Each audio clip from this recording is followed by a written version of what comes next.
স্বাগতম সবাইকে। শুভ দুপুর। দ্য পার্পল টক 1.2 এর চতুর্থ এপিসোডে আজ আমরা জীবনের এমন একটি বিষয় নিয়ে কথা বলবো যখন আপনার জীবনে একজন মানুষ আসে, যে মানুষকে দেখলে হয়তো আপনার মনে হয় যে এটা সেই মানুষ যার জন্য আপনার মন এতদিন অপেক্ষা করে থাকছিল। হয়তো প্রশ্ন করতে ইচ্ছে করে, এটা কি সেই মানুষ যার সাথে আপনি আপনার জীবনের সবটা শেয়ার করতে পারবেন।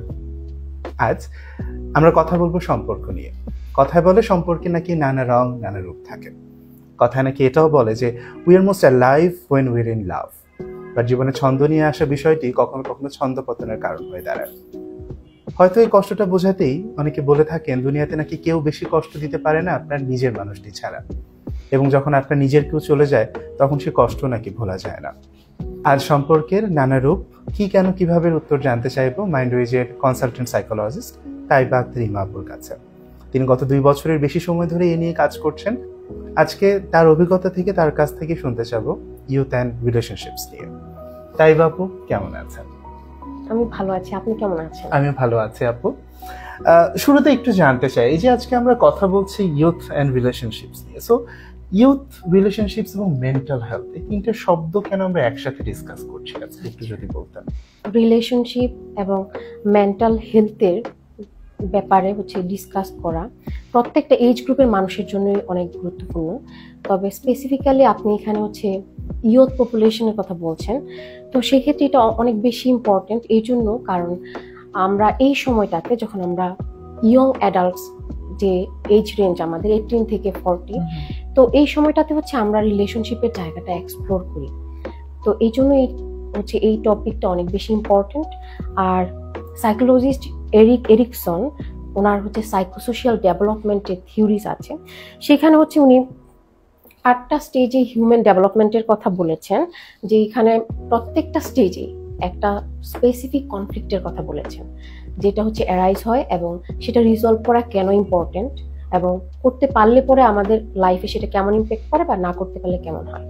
তো উনি ওনার সেই 8টা স্টেজের মধ্যে 6 নাম্বার যে স্টেজটা, সেটা ইয়ং অ্যাডাল্টসদের জন্য, এজ রেঞ্জ 18 থেকে 40, ওনাদের জন্য গিয়ে এক্সপ্লেন করেছেন, ওনাদের লাইফের যে ডেভেলপমেন্টের জায়গাটা সেটা নিয়ে বলেছেন।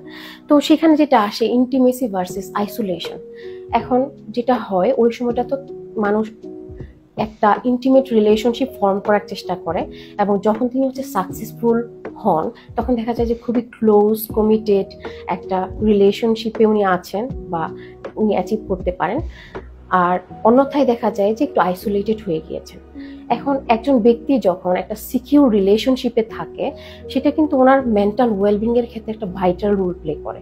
এবং অন্যদিকে যদি আমরা দেখি, একজন ব্যক্তি যদি ধরেন রিলেশনশিপে আছে, এমন একটা রিলেশনশিপ যেটাতে অনেক কনফ্লিক্ট আছে, বা ওনার নিডসগুলো ওইভাবে করে ফুলফিল হচ্ছে না, বা দেখা গেল যে ওনার ক্ষেত্রে রিলেশনশিপটা ওয়ার্কআউট করলো না, তো সেটারও একটা ইম্প্যাক্ট ওনার সেলফ এস্টিমের উপর পড়ে, সেলফ কনসেপ্টের উপর পড়ে, অনেক সময় সেলফ ডাউটও চলে আসে।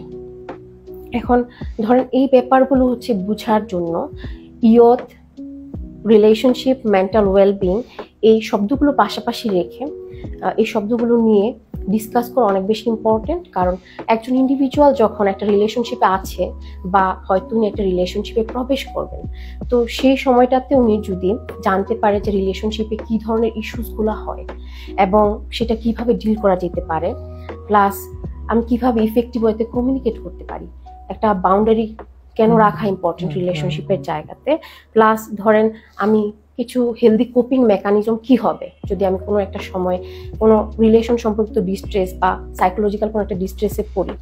তো এই ব্যাপারগুলো বোঝার জন্যই আলোচনাটা ইম্পর্টেন্ট। এবং যখন উনি এই ব্যাপারগুলো জানবে এবং উনি নিজে প্র্যাকটিস করবে বা খেয়াল করবো না রিলেশনশিপের জায়গাতে, তখন আসলে রিলেশনশিপটা অনেক আন্ডারস্ট্যান্ডিং বা কম্প্যাশনেট হবে এবং একটা বেটার আউটকাম আশা করা যায়। Exactly so. এবং প্রেজেন্ট কনটেক্সটে আমরা তো আসলে অনেক ব্যাপার স্যাপার দেখছি, যে অনেকে রিলেশনশিপস ইস্যু, প্রচুর ডাইভোর্স হচ্ছে, প্রচুর ব্রেকআপ হচ্ছে। ইভেন প্রেজেন্ট জেনারেশনটা আমার মনে হয় একটু বেশি ভুগছে রিলেশনশিপের জায়গাটা নিতে। সো ডেফিনেটলি আপু যেটা বললেন, যে it's important to discuss the 3 ওয়ার্ডস পাশাপাশি রেখে। আপনি তো গত 2 বছরের বেশি সময় ধরে আসলে সাইকোলজিস্ট কাজ করছেন। সো সমসাময়িক সময় আসলে আমাদের এই যে জেনারেশনটা, তার রিলেশনশিপ নিয়ে আসলে কোন কোন বিষয়গুলোতে একটু বেশি ভুগছে বলে আপনার আচ্ছা। মনে হয়? আচ্ছা, এই ক্ষেত্রে আমি বলবো most of my clients are young adults.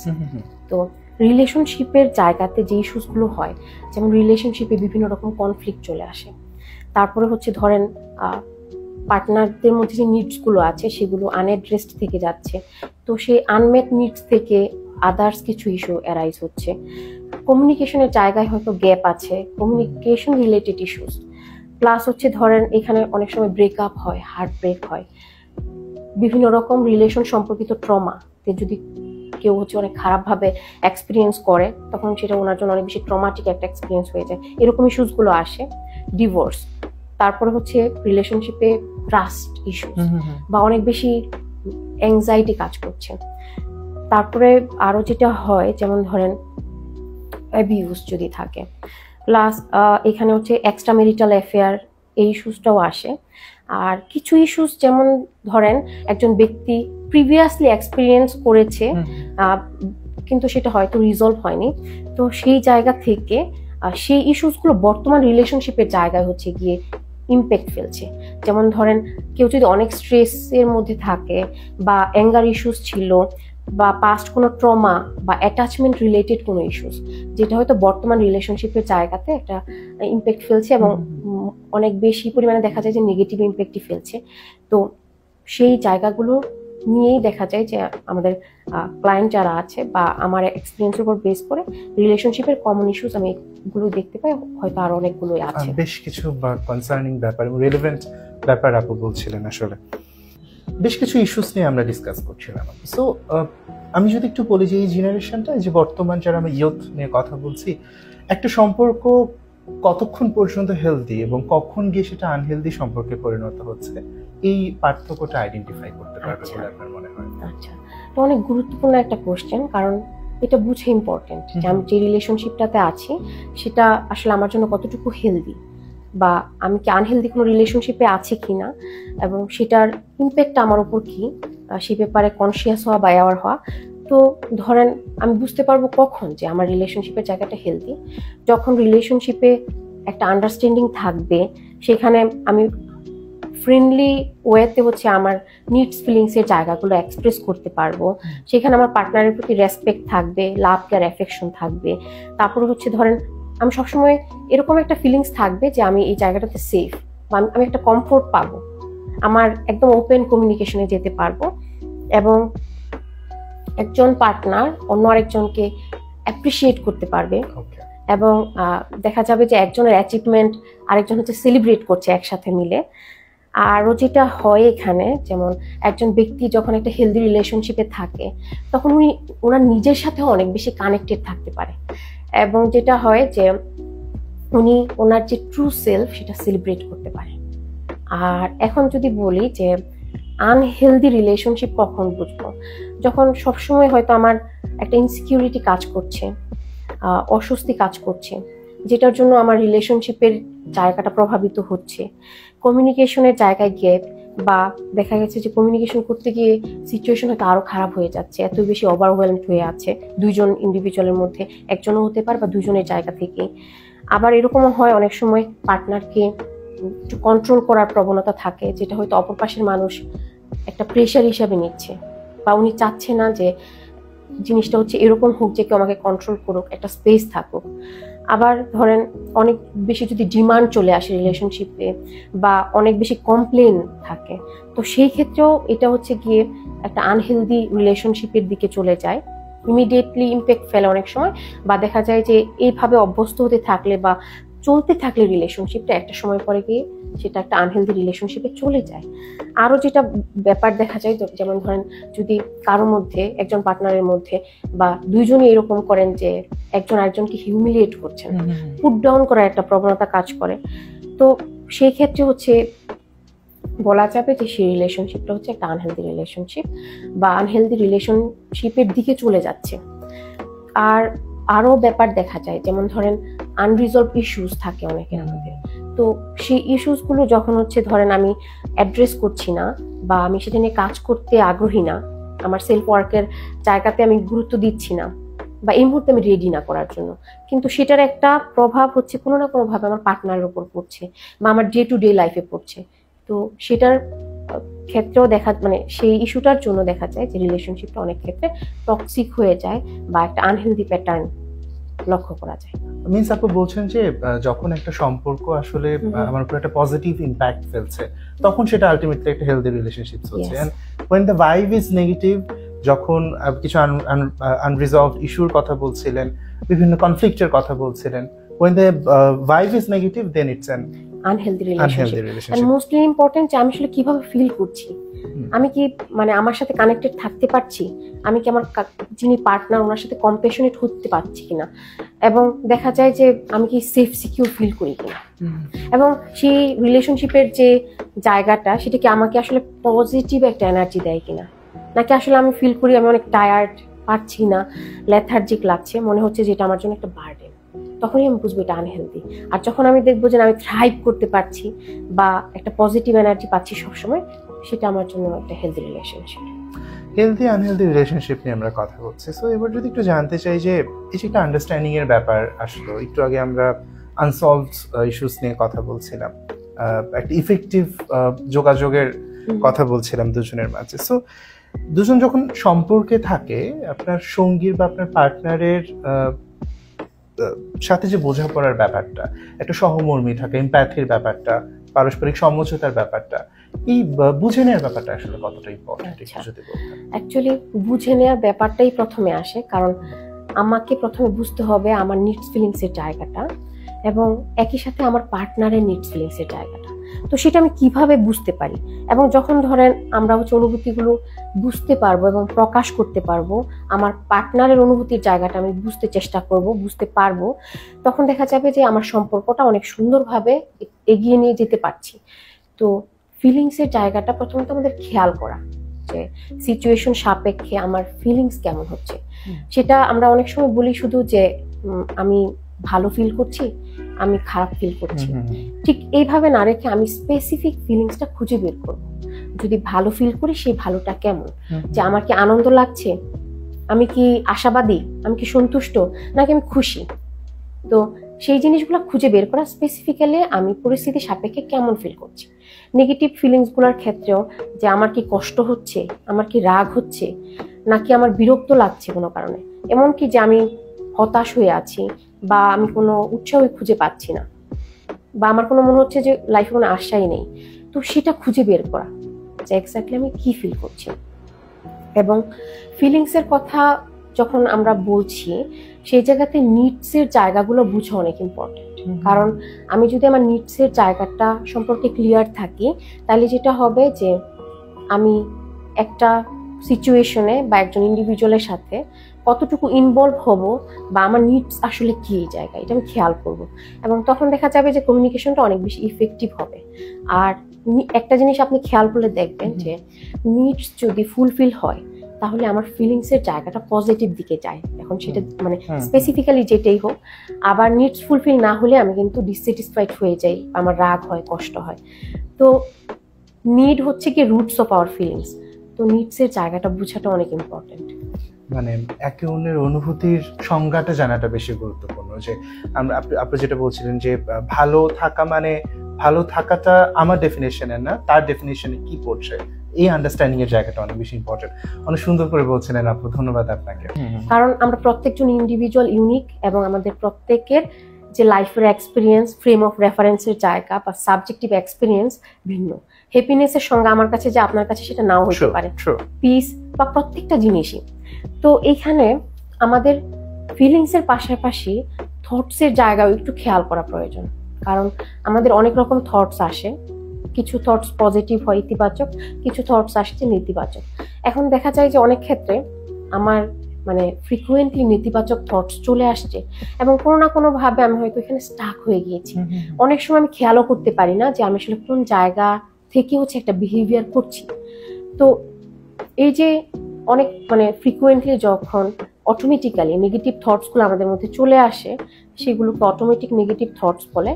তো সেটা কিভাবে ধরেন রিলেশনশিপের জায়গায় ইমপ্যাক্ট ফেলে, অনেক সময় আমরা অনেক ছোট্ট একটা ঘটনাকে অনেক বড় করে দেখি, যে ধরেন ম্যাগনিফাই করে ফেলি, যে একটা ছোট্ট ঘটনা ওইটার ইম্প্যাক্ট হয়তো অত বেশি না বা এটা কি ছাড় দেওয়া যেত কিনা, কিন্তু আমার কাছে মনে হচ্ছে এই জিনিসটা অনেক বড়। এবং দেখা গেল যে আমি প্রায়ই হয়তো এরকম করছি, যেটা নিয়ে আমার পার্টনার হয়তো বদার হচ্ছে। তো আবার অনেক সময় এরকম হয় যে আমাদের স্ট্রেংথের জায়গা বা রিলেশনশিপের স্ট্রেংথের জায়গা আমি হচ্ছে গিয়ে ধরেন খেয়াল করছি না, তখন সেটা মিনিমাইজ করে দিচ্ছি, যেটা হয়তো আমি যদি একটু এমফাসিস দেই বা নার্চার করি সেটা আমার হচ্ছে রিলেশনশিপটা অনেক সুন্দর একটা দিকে নিয়ে যাবে। আবার অনেক সময় হয় যে একটা সিঙ্গেল এক্সপিরিয়েন্স কে আমি হচ্ছে ওভার জেনারেলাইজ করছি। যেমন ধরেন আমার একটা জায়গায় গিয়ে একটা নেগেটিভ এক্সপিরিয়েন্স হলো, যে ধরেন আমার মনে হলো যে আমি কাজটা ঠিকভাবে করতে পারলাম না, এখন আমি ধরেই নিচ্ছি যে আমি হয়তো কোনো কিছুর জন্যই ক্যাপাবল না, আমার দিয়ে হবে না কোনো কিছু। তো এই ব্যাপারগুলো আসে। আবার অনেক সময় যখন আমি থটসের জায়গায় আসি, মানে সিলেক্টিভ নেগেটিভ থটসেও চলে যাই, মানে পজিটিভ জায়গাগুলো হয়তো আমি খেয়াল করি না, মিস হয়ে যায় আমার। তো সেই জিনিসগুলো একটু খেয়াল করা যে আমি আমার থটসের প্যাটার্নটা কেমন এবং আমি ঠিক কোন জায়গা থেকে রিলেশনশিপের জায়গায় বা বিভিন্ন বিহেভিয়ার করার ক্ষেত্রে কোন জায়গা থেকে হচ্ছে অপারেট করছি। আসলে আপনার সাথে ডিসকাশনের পরে মনে হচ্ছে যে empathy is the root of the রিলেশনশিপের জায়গাটা। ধন্যবাদ আসলে এত সুন্দর করে বলবার জন্য। ইফেক্টিভ কমিউনিকেশনের ব্যাপারটা কিন্তু আমাদের কনভারসেশনে বারবার চলে আসছে, এবং আমি যদি একটু প্রেজেন্ট কনটেক্সটের ব্যাপার বলি, যে 21 শতাব্দীতে এসে you can not keep social media out of the equation. আপনি যখন রিলেশনশিপ নিয়ে কথা বলছেন, সো সোশ্যাল মিডিয়ার কিন্তু একটা বড় যে ব্যাপারটা থাকে যে টেক্সট বেসড একটা কমিউনিকেশন, এবং এটা আমি অনেককে বলতে শুনেছি, আমি নিজেও ব্যক্তিগতভাবে বিশ্বাস করি যে টেক্সট বেসড কমিউনিকেশন হচ্ছে সবচেয়ে ওয়ার্স্ট টাইপ অফ কমিউনিকেশন। মানে কোনো বোঝা যাচ্ছে না ফিলিংসের জায়গাটা, অ্যান্ড যখন এমপ্যাথিটা রুট হচ্ছে একটা সম্পর্কের বুনিয়াদ আমরা বলছি, সেখানে কিন্তু টেক্সট বেসড কমিউনিকেশনে এটা থাকছে না। সো ইফেক্টিভ কমিউনিকেশন এই প্রেজেন্ট কনটেক্সটে এসে আপনি কি বলবেন যে আমাদের ইউথ তারা কিভাবে করতে পারে? আচ্ছা, এখন ইফেক্টিভ কমিউনিকেশন সম্পর্কে যদি আমি বলতে চাই, প্রথমে আমি একটু বলে নিতে চাই আমরা আসলে 3টা ওয়েতে কমিউনিকেট করি। আচ্ছা, সেই 3টা হচ্ছে প্যাসিভ, অ্যাগ্রেসিভ আর অ্যাসার্টিভ ওয়ে। তো প্যাসিভ ওয়েতে যখন আমরা কমিউনিকেশন করি, তখন যেটা হয় কি, মানে আমি আমার নিজের নিডস ফিলিংসের জায়গাটা এক্সপ্রেস করতে পারি না, এবং দেখা যায় যে কি হয়, আমি অন্য আরেকজনের নিডস ফিলিংসের জায়গাটাকে অনেক বেশি গুরুত্ব দিই, এবং আমার মনে হয় আমারই রেসপন্সিবিলিটি তার নিডস ফিলিংসে টেক কেয়ার করা বা সে যে হেল্পটা চাচ্ছে, যা তার প্রয়োজন সেটা ফুলফিল করা। তখন কি করি, আমরা কমপ্লাই করি, এবং অনেক সময় দেখা যায় যে মানে অন্যকে প্লিজ করার একটা টেন্ডেন্সি কাজ করে। এবং এট দ্য সেম টাইম আমি কি করি, অনেক ক্ষেত্রে এটা আমার জন্য বার্ডেন হয়ে গেল, আমি সেই দায়িত্বটা নিয়ে নিই, আমার নিডস ফিলিংসের জায়গা খেয়াল করি না বা ডিসকাউন্ট করি। তো যেটা হয়, প্যাসিভ ওয়েতে কমিউনিকেশন করার সময় আমরা এইভাবে কমপ্লাই করতে থাকি, একটা সময় গিয়ে এটা আমার জন্য বার্ডেন হয়, কারণ প্রত্যেকেরই একটা রেঞ্জ আছে যে আমি কতদূর পর্যন্ত টলারেট করতে পারবো, সহ্য করতে পারবো বা মেনে নিতে পারবো। সেটা যখন হচ্ছে গিয়ে ধরেন ক্রস করে যায়, তখন হয়তো আমার পক্ষে সম্ভব হয় না। সেই সময়টাতেই হচ্ছে গিয়ে এঙ্গার আউটবার্সটা হয়, এবং আমরা অবাক হয়ে যাই। একজন মানুষ যখন হঠাৎ করে দেখি শান্তশিষ্ট মানুষ রাগ হয়ে গিয়েছে, তখন মনে হয় যে ওর এই রূপটা আগে কখনো দেখিনি। এই জায়গাটাতে এক্স্যাক্টলি রিঅ্যাক্ট করলো কেন, এটা তো করা উচিত ছিল না। ওকে, এক্স্যাক্টলি এটাই হয়, সে তার জায়গা থেকে হয়তো সর্বোচ্চ চেষ্টা করছে সে মেনে নেওয়ার জন্য, কমপ্লাই করার জন্য, বাট ওই মোমেন্টে তার জন্য হয়তো সম্ভব হয়নি, বা ওই অ্যাঙ্গার আউটবার্সটা চলে এসেছে, যেটাকে অনেক সময় মানে প্যাসিভ অ্যাগ্রেশনও বলা হয়। আর অ্যাগ্রেসিভ কমিউনিকেশনের ক্ষেত্রে যেটা হয় কি, মানে ধরেন আমি আমার নিডস ফিলিংসের জায়গাটা অনেক বেশি গুরুত্ব দেই, এবং আমার অপর পাশে ব্যক্তি, সিচুয়েশন বা যাই কিছু হোক, আমি সেটা খেয়াল করতে চাই না বা পারি না। তো সেই জায়গাতে যেটা হয়, ধরেন আমার একটা কম্প্যাশনও ব্লক হয়ে যায় অপর পাশের ব্যক্তির জন্য। এখানে হয় যে এরকম আমার মনে হয় যে সবসময় আমাকেই কেন বলে বা আমাকেই কেন বুঝতে হবে। অনেক সময় গ্রুপ ওয়ার্কের ক্ষেত্রে বা ফ্যামিলির রেসপন্সিবিলিটির ক্ষেত্রে বা রিলেশনশিপেও যে আমার মনে হয় যে আমি কতক্ষণ এটা টেনে নিয়ে যাব বা সব দায়িত্ব কি আমার। তো তখন যেটা হয়, মানে আমাদের রাগ হয়, কষ্টও হয়। তো সেই যখন রাগ কষ্টের জায়গায় আমি অনেক বেশি অ্যাটাচড হয়ে যাই, তখন কিন্তু আমার পক্ষে কম্প্যাশনটা ধরে রাখা সম্ভব হয় না। তো সেই জায়গা থেকে অনেক সময় ব্লেম করে ফেলি আমরা, বা অনেক সময় একটু লেবেল করি, জাজ করি, একটু অ্যানালাইসিস করি আর কি, একটু ক্রিটিক্যালি দেখি জিনিসগুলোকে। তো এখন যেটা হয় কি যে ধরেন ওই সময় আমার পক্ষে রেসপন্ড করা সম্ভব হয় না, যে আমি একটু সময় নিব, স্থির হব, আমার নিডস ফিলিংস বুঝলাম, দেন আমি একটু খেয়াল করব যে তার কি প্রয়োজন বা সে কি বলছে। তখন আমি রিয়েক্ট করে ফেলি, যেহেতু আসলে আমি আমার জায়গা থেকে আমি রাগ নিয়ে আছি বা কষ্ট নিয়ে আছি যে আমাকে কেন সবসময় বলে। এখন আসে অ্যাসার্টিভ কমিউনিকেশন। আচ্ছা, তো অ্যাসার্টিভ কমিউনিকেশনে আমরা কি করি?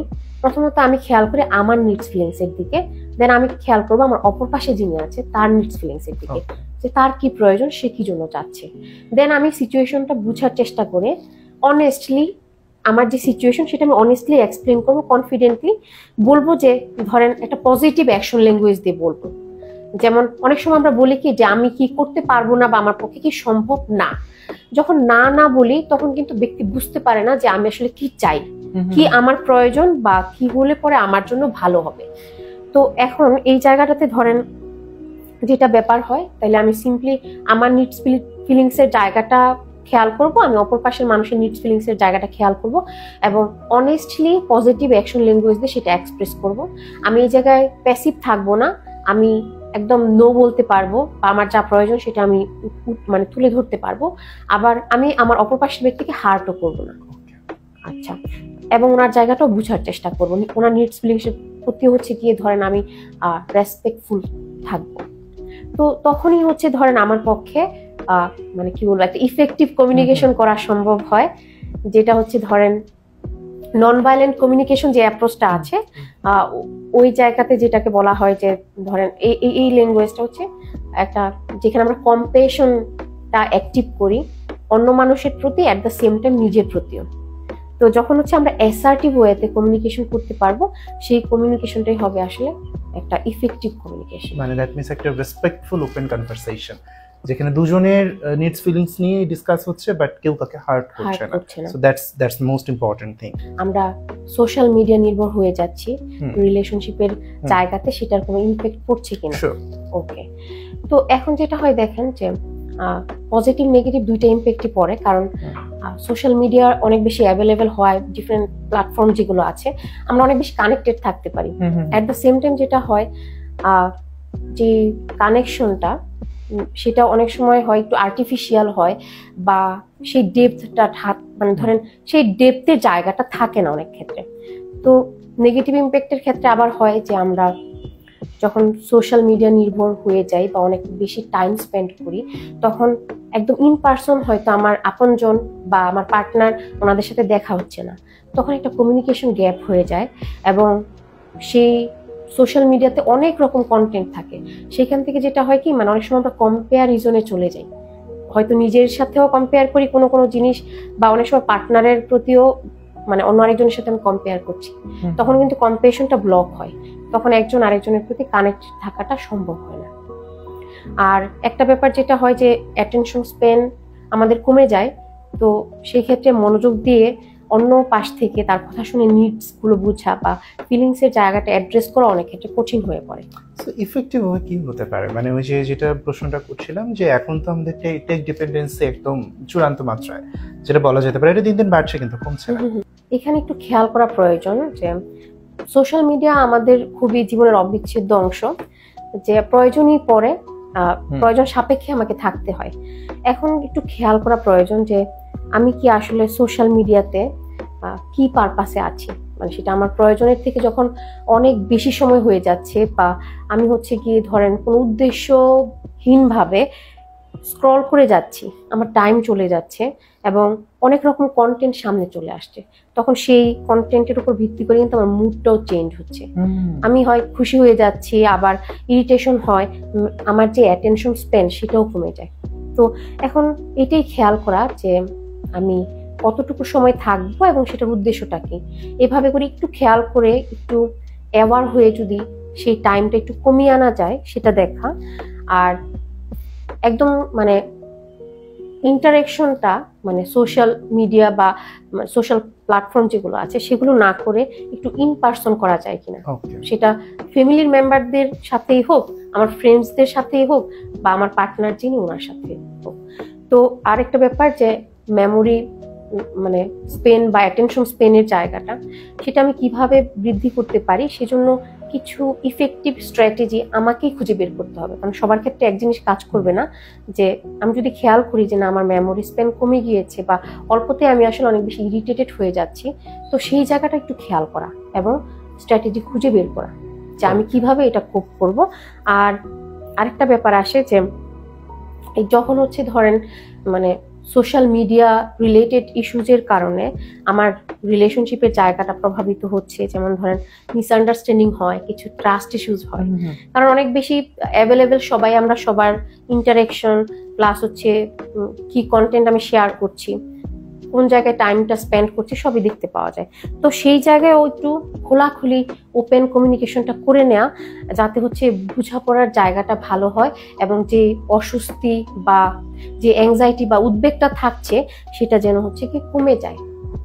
এই জিনিসটা বোঝা যায় সোশ্যাল মিডিয়াটা কখন আপনাদের সম্পর্কের জায়গাতে একটু পজিটিভ ইম্প্যাক্ট ফেলতেছে, যে দুজন কমিউনিকেট করতে পারতেছেন, বাট যখন এটা টক্সিক দিকে টার্ন করতেছে তখন এটা বুঝে নেওয়াটা যে না এর বেশি আমাদের যাওয়াটা উচিত হবে না।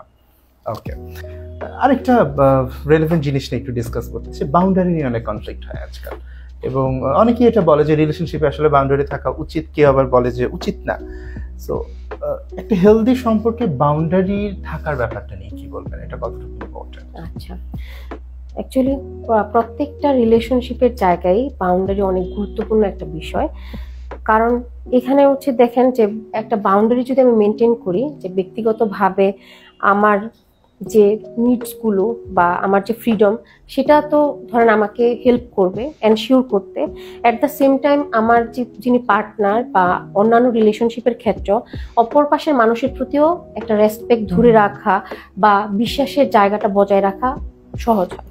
এখন যদি প্রশ্ন আসে যে একটা হেলদি বাউন্ডারি আমি কিভাবে সেট করতে পারি, যেমন ধরেন ক্লিয়ার কমিউনিকেশন করে দুইজনের নিডস ফিলিংস এর জায়গাটা বুঝে নেওয়া, প্লাস হচ্ছে একটা পার্সোনাল স্পেস রাখা যেটা একান্ত আমার, যেখানে কেউ হয়তো হস্তক্ষেপ করবে না।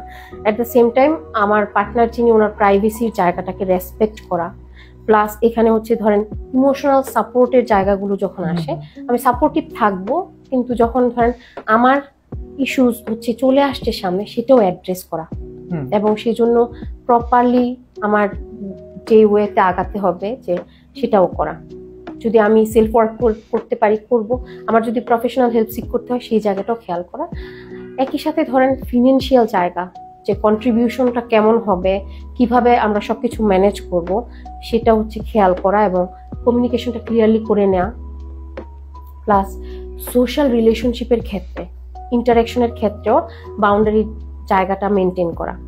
আর ধরেন হচ্ছে এখানে আদার্স যে অ্যাক্টিভিটিসগুলো করা হবে সেটা হচ্ছে পার্টনারদের মধ্যে বা ফ্যামিলিতেও, সেই জিনিসগুলোও হচ্ছে ধরেন একটু কথা বলে ডিসকাস করে ক্লিয়ার হয়ে নেওয়া দুই পাশ থেকে। আচ্ছা, আর যেটা হবে সিম্পলি একটা মানে হেলদি বাউন্ডারি যখন আমরা সেট করতে পারবো, আমরা কিন্তু এখানে হচ্ছে আমাদের বিশ্বাসের জায়গা, রেসপেক্টের জায়গা, ভালোবাসা ধরে রাখতে পারবো আমার অপর পাশের ব্যক্তির জন্য, প্লাস আমার নিজের যে গ্রোথ সেটাও কিন্তু ফেসিলিটেট করছে, মানে আমার মেন্টাল পিসটা প্রটেক্ট করছে। আরেকটা জিনিস নিয়ে একটু জানতে চাই, হার্ট ব্রেক কেউ চায় না কখনো আসলে, বাট আজকাল সম্পর্ক নিয়ে যখন আমরা কথা বলছি, breakup is a common thing. Divorce বা বিবাহ বিচ্ছেদ আমরা যেটাকে বলি, দুটো মানুষের ছাড়াছাড়ি হয়ে যাওয়া, এটাও খুব কমন জিনিস, কেউ চায় না কিন্তু হচ্ছে।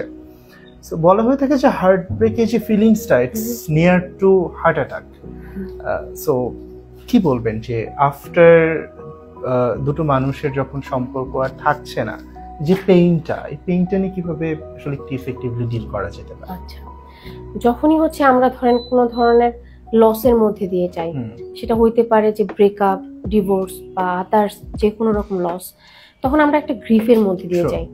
এবং এই গ্রিফটা হচ্ছে ধরেন সাইকিয়াট্রিস্ট এলিজাবেথ কুবলার রস উনি 5টা স্টেজে এক্সপ্লেন করেছেন যে কিভাবে আমরা এই গ্রিফটাকে প্রসেস করি।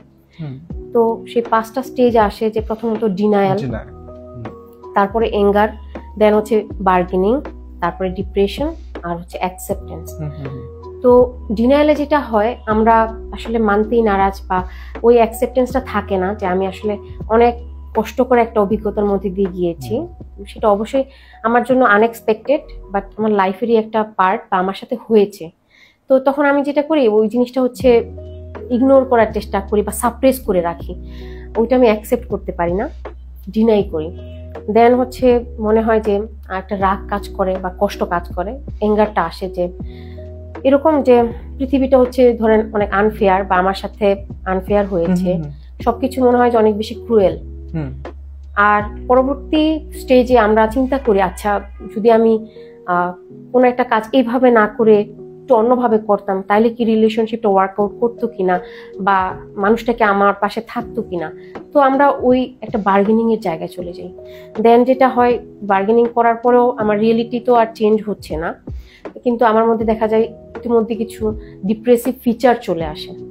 সেগুলো কেমন, যেমন হয়তো আমার মুড হচ্ছে লো হয়ে যায়, আমি কোনো এনার্জি খুঁজে পাই না, প্লাস ডে টু ডে লাইফের যে অ্যাক্টিভিটিসগুলো আছে সেগুলো হ্যাম্পার হচ্ছে। তারপরে আমার মুড অনেক বেশি চেঞ্জ হয়ে যাচ্ছে। তারপরে হচ্ছে ধরেন খাবার অনেক বেশি খাচ্ছি বা কম, ঘুমের জায়গায়ও একটা প্রভাব পড়ছে।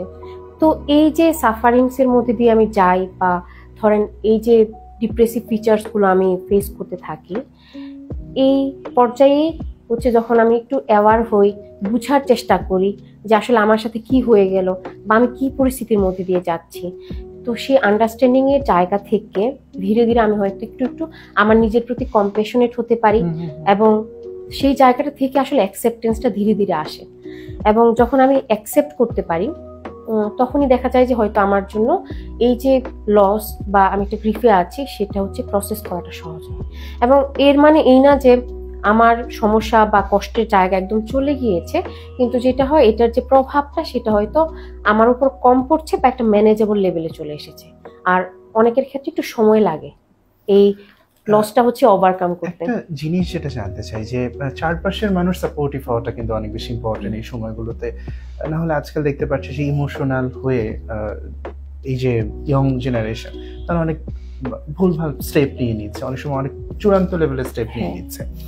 সো কি বলবেন যে parents, friends and other family members, চারপাশের যে মানুষগুলো রয়েছে, এই সময়ে কতটা সাপোর্টিভ হওয়াটা ইম্পর্টেন্ট? আচ্ছা, এই ক্ষেত্রে যেটা হয় যে সাপোর্টিভ হওয়া অবশ্যই অনেক বেশি ইম্পর্টেন্ট, কিন্তু এর আগে হচ্ছে একটা জিনিস হচ্ছে মাথায় রাখতে হবে। ধরেন আমি একটা সিচুয়েশনের মধ্যে দিয়ে যাচ্ছি, একটা ব্রেকআপ, বা ধরেন আমার রিলেশনশিপ অনেক কনফ্লিক্টিং একটা জায়গায় আছে, বা আমার ডিভোর্স হয়ে যাবে বা হয়ে যাওয়ার মতো একটা অবস্থা। এখন আমি যদি আমার জায়গা থেকে এক্সপ্রেস না করি, হেল্প সিক না করি, তো সেই ক্ষেত্রে কিন্তু অপর পাশের মানুষ হয়তো জানবে না। যখন একটা মানুষ জানবে না, ওনার পক্ষে আমাকে হেল্প করা সম্ভব হবে না। কারণ কেউ যদি আমাকে দেখে বুঝতে পারে বা খেয়াল করে বুঝে নেয়, সেটা হয়তো আমার জন্য ব্লেসিং, সেক্ষেত্রে আমি বেনিফিটেড হব, উনি এসে আমাকে সাপোর্টটা দিল।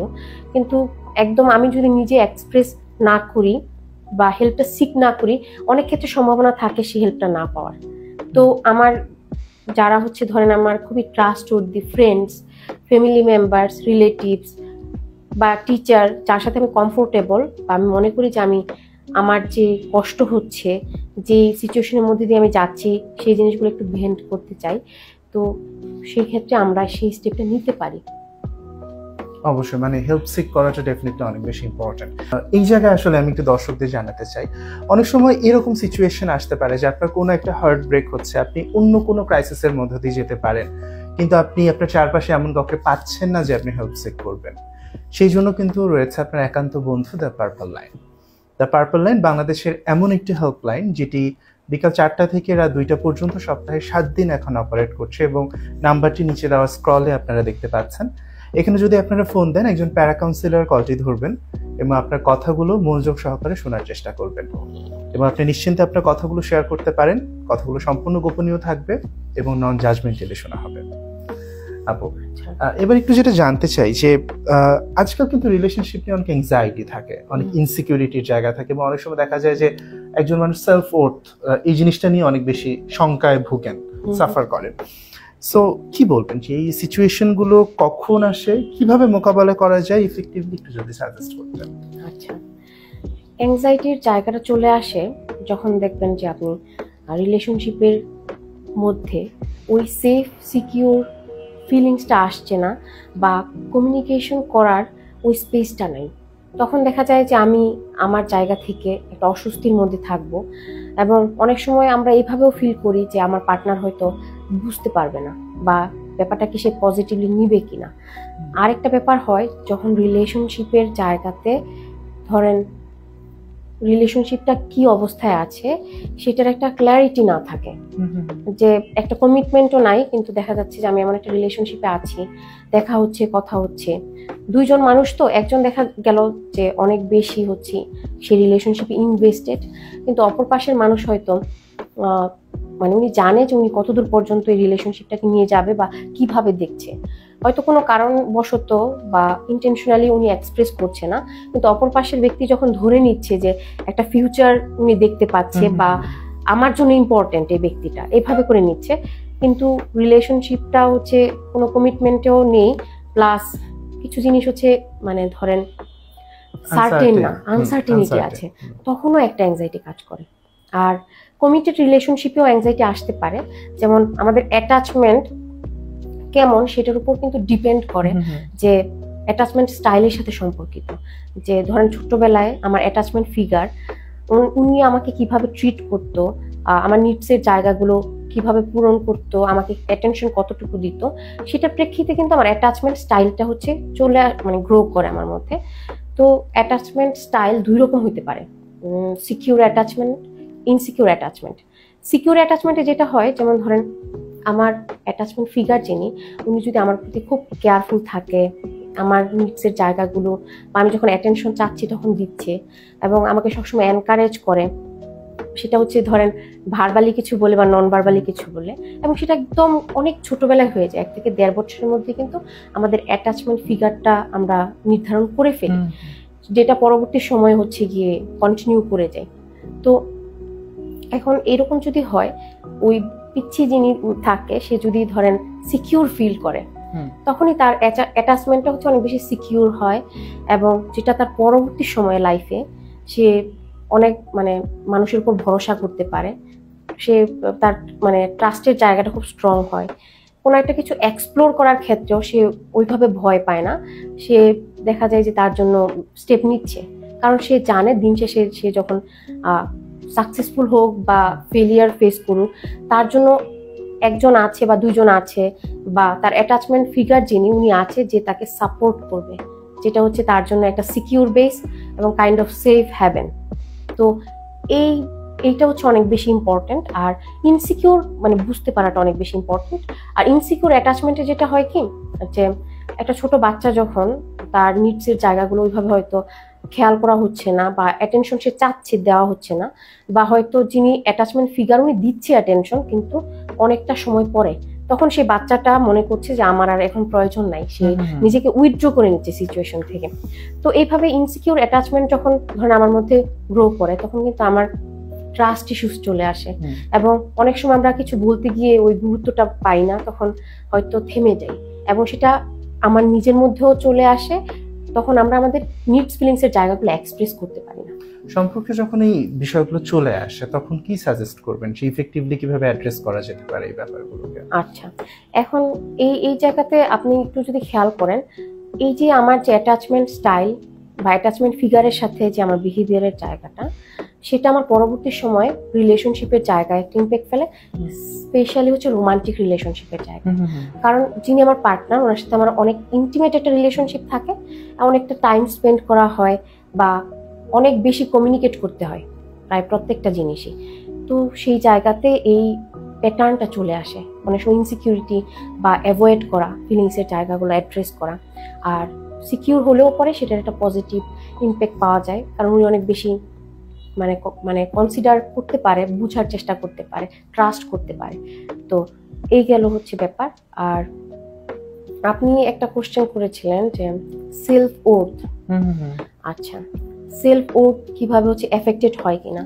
হ্যাঁ, রিলেশনশিপে যখন হচ্ছে ধরেন আমরা কোনো রিজেকশনের মধ্যে দিয়ে যাই, বা কেউ আমি একটা কিছু মানে এক্সপ্রেস করলাম কোনো একটা ব্যাপারে, বা রিকোয়েস্ট করলাম, আমাকে না বলে দিল, তো সেই ব্যাপারটাকে যখন হচ্ছে আমরা পার্সোনালি নেই, আমাদের ইগো হচ্ছে হার্ট হয় এবং আমাদের কষ্ট লাগে, অনেক কিছু চিন্তা আসে যে আমাকে কেন এইভাবে করে বললো, বা আমি কেন ঘুরে ফিরে এরকম একটা সিচুয়েশনে পড়ে যাই।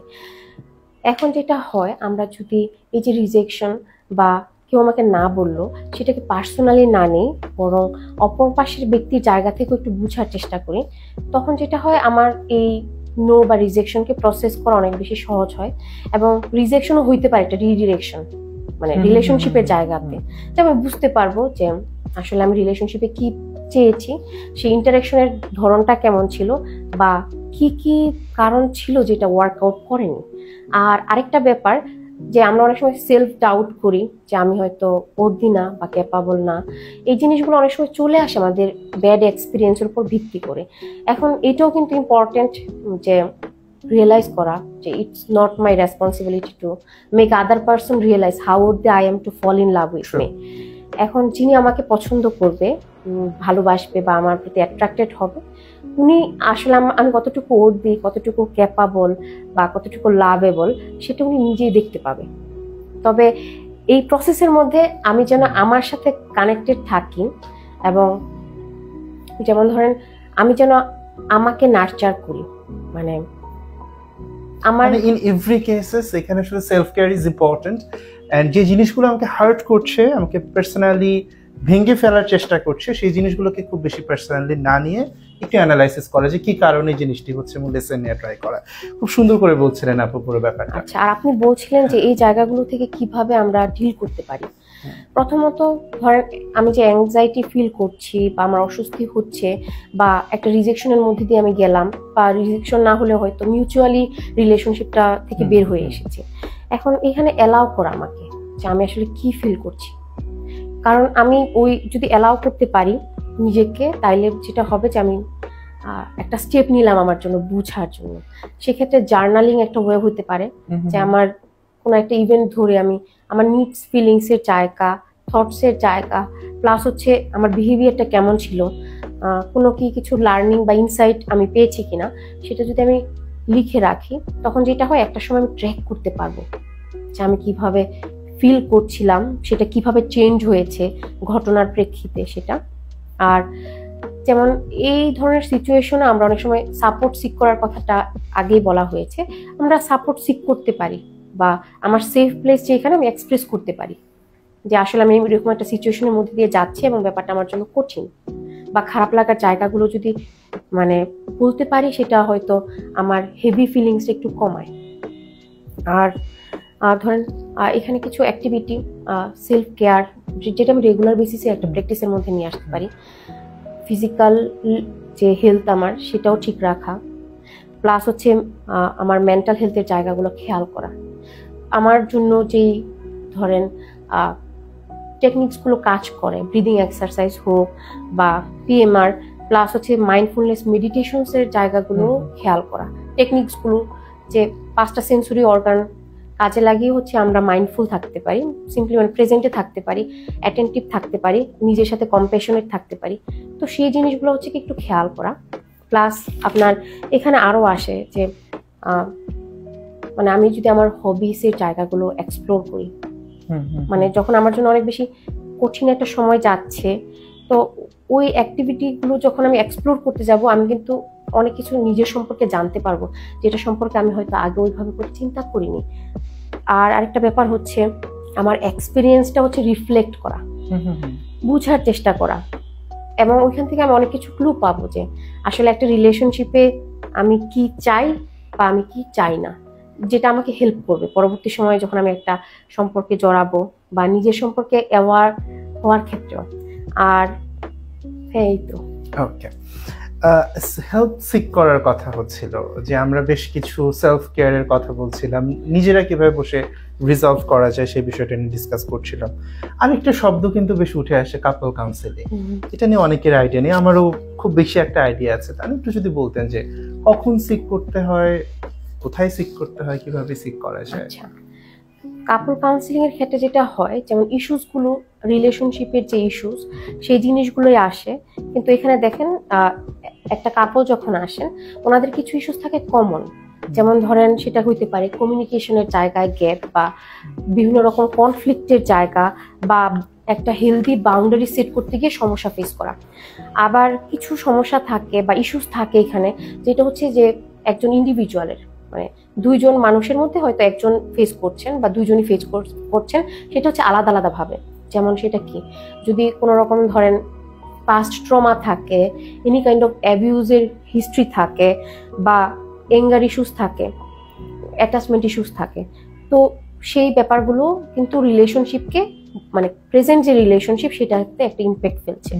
এখন যখন একটা কাপল একটা রিলেশনশিপের যে ইস্যুসগুলো নিয়ে আসে থেরাপিতে, তো সেই ক্ষেত্রে যেটা হয়, ইনিশিয়ালি ওনাদের যে লাইফ হিস্ট্রি সেটা এক্সপ্লোর করা হয়, এবং ওনাদের যে প্রেজেন্টিং ইস্যুসগুলো আছে সেগুলো হচ্ছে গিয়ে থেরাপিস্ট যিনি এক্সপ্লোরেটিভ কোশ্চেনের মাধ্যমে জেনে নেবেন এবং আইডেন্টিফাই করবেন যে ওনাদের ইস্যুসগুলো কি, সেটা ধরে গোল সেট করা, বা লং রানে ওনারা ওনাদের রিলেশনশিপটাকে কোন জায়গায় দেখতে চান, তো সেই জিনিসগুলো সেট করে একটা কন্ট্রাক্টের মতো হবে।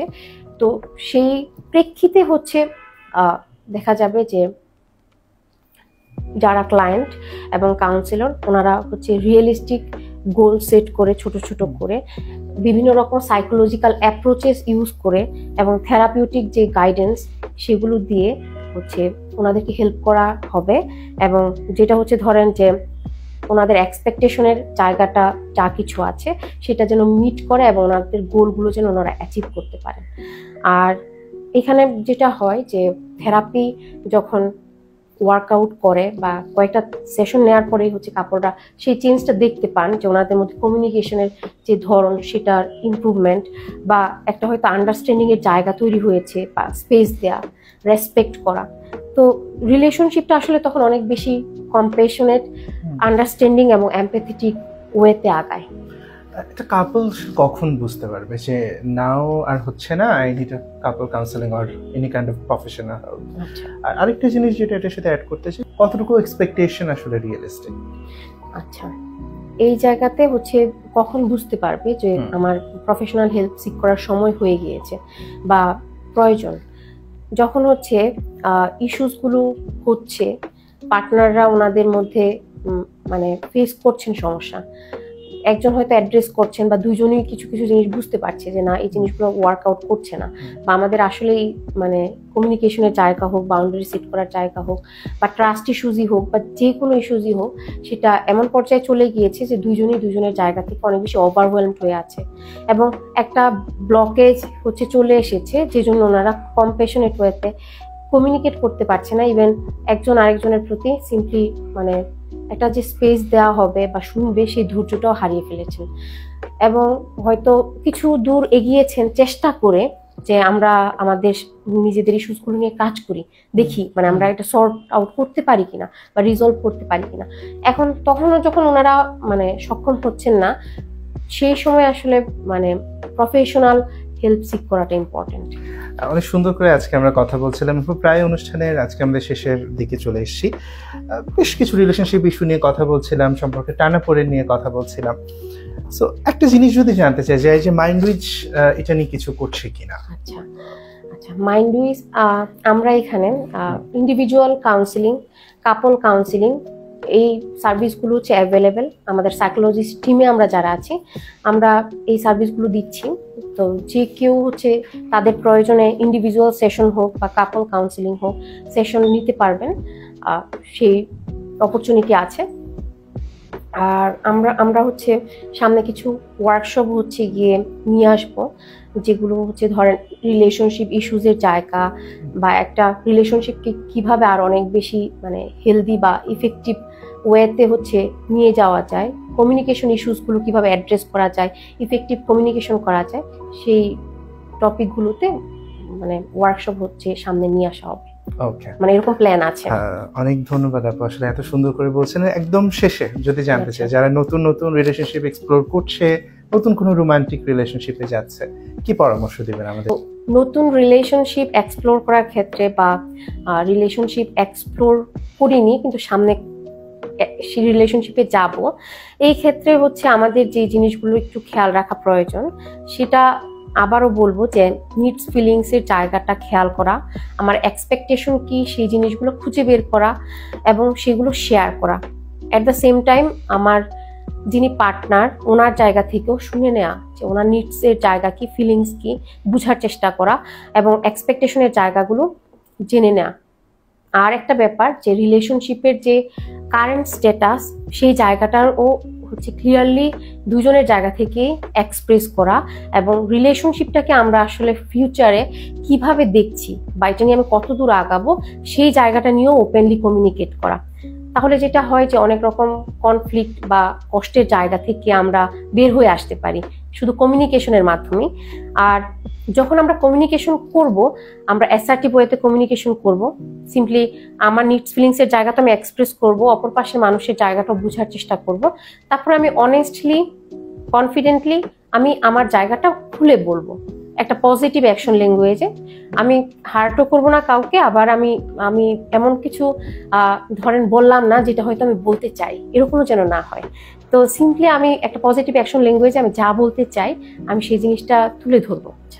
তারপরে যেটা আসে হেলদি বাউন্ডারি সেট করা এবং সেটা মেনটেন করার চেষ্টা করা। আর কিছু হচ্ছে ধরেন সিচুয়েশন সাপেক্ষে যে ইস্যুসগুলো আমার মধ্যে আছে বা আমি ফিল করি যে না মানে আমার হয়তো এগুলো নিয়ে একটু কাজ করা প্রয়োজন, তো সেগুলো নিয়ে হচ্ছে সেলফ ওয়ার্ক শুরু করা আর কিছু কোপিং মেকানিজম খুঁজে বের করা যেটা আমার জন্য কাজ করবে। তো সেই জন্য জিনিসগুলো এক্সপ্লোর করা, ট্রাই করে দেখা এবং প্র্যাকটিস করা। আর কিছু ইস্যুস থাকে আমাদের লাইফে যেগুলো ধরেন পাস্ট ট্রমা বা অ্যাবিউজ, অ্যাটাচমেন্ট ইস্যুস, সেই জিনিসগুলো অ্যাড্রেস করা এবং সেলফ ওয়ার্ক করা।